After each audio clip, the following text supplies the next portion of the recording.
Agora vamos falar do registro junto ao DETRAN. Uma curiosidade é que a resolução, que é do CONTRAN, né, um órgão nacional, no artigo 5º dela é bem claro.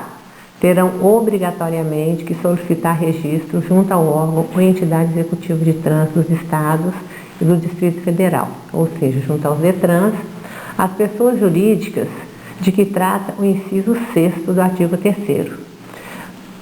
As pessoas jurídicas que aqui se referem são apenas as empresas de desmontagem.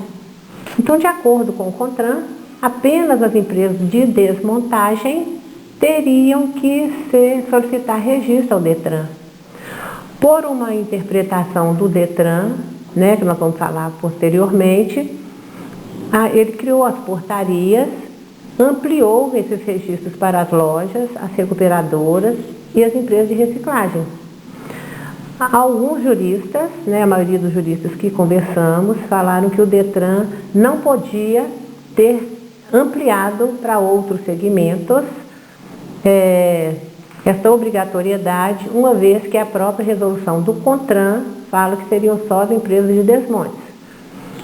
Né? A nossa interpretação para isso é que, por exigir um sistema de rastreabilidade, seria necessário que elas realmente se credenciassem para que você fosse rastreando essa peça. Saiu do desmonte, você vai rastrear, que ela foi para uma outra loja, etc. e tal. O grande problema que hoje se vê imposto no mercado é que o DETRAN, ao criar a portaria 397, colocou a mesma exigência para outros segmentos. Então, por exemplo, loja de peças, não pode vender peças novas e usadas. Quer dizer, há um equívoco muito grande na interpretação do DETRAN, do nosso modo de pensar, que está criando um grande problema econômico para o setor ao interpretar que uma empresa de desmonte e uma loja de venda de peças novas e usadas tem que ter as mesmas exigências. Não procede, em hipótese alguma, né? E, na verdade, o DETRAN, juridicamente, né, não poderia nem ter exigido o credenciamento de outras empresas do ramo, de outras atividades, uma vez que na resolução do CONTRAN e nem na Lei 12.977 foi exigido isso.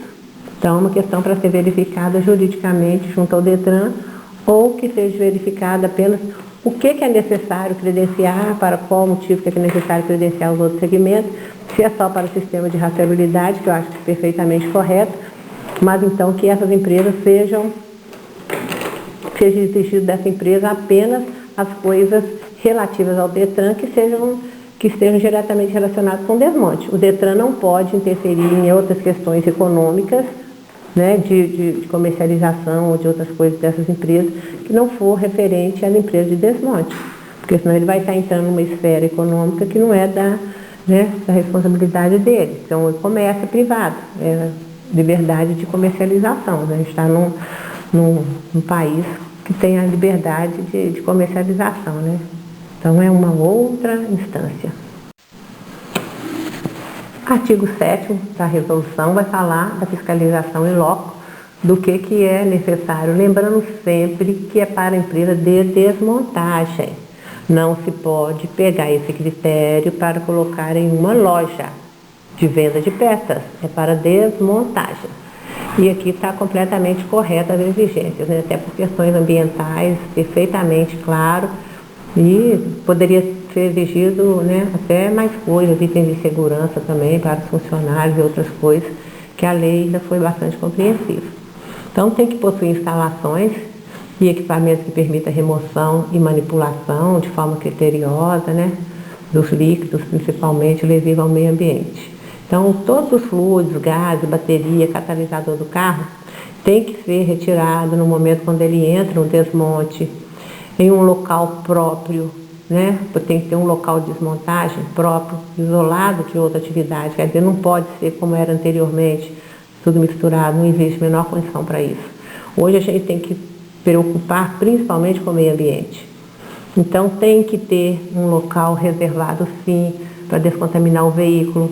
Esse piso tem que ser impermeável na parte de descontaminação.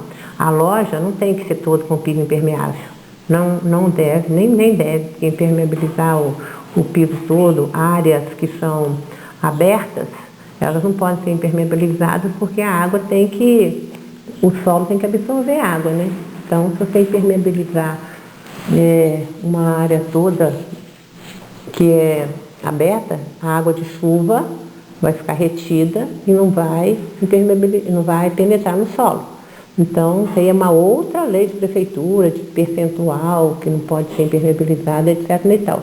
Mas para a gente não aprofundar muito, é importante lembrar que na área onde o veículo será descontaminado, ela tem que ser impermeabilizada. Pode ser com uma tinta apropriada, justamente para que o resíduo não penetre no solo.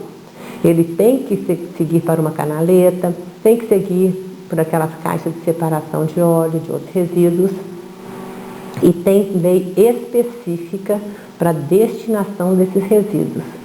Lembrando que a gente vai falar mais na frente, há pessoas que destinam erroneamente esse resíduo. Não adianta você coletar o resíduo corretamente e destinar ele erroneamente.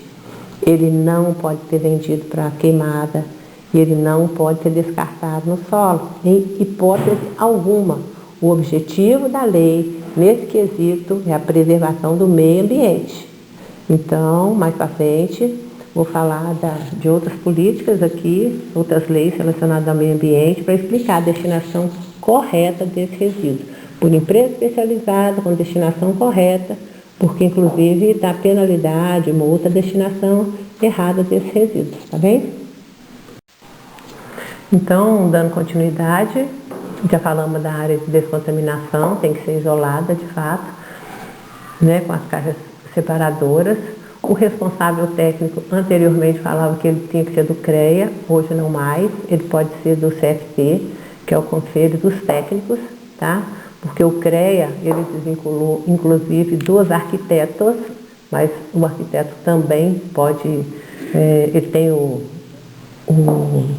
órgão dele, né, o conselho dele separado, então não necessariamente tem que ser do CREA, tá? Pode ser de outros órgãos aí, do CFT, que é dos técnicos. E tem que ter outros critérios aí, capacitação técnica, o funcionário lá, e apresentar relação de empregados, isso é questões mais documentais.